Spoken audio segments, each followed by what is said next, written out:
I bought myself some flowers today. Why? Sometimes the best gifts are the ones that we actually give ourselves. Because self-love isn't a luxury, it's actually a necessity. It's a reminder that we deserve care, kindness and beauty every day. There is no need to wait for someone else to bring it. Self-love is actually really powerful. It boosts our confidence, strengthens our boundaries, and helps us show up for the people that we love. This is actually your sign. Buy the flowers.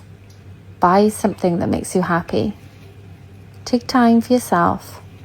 You are 100% worth it.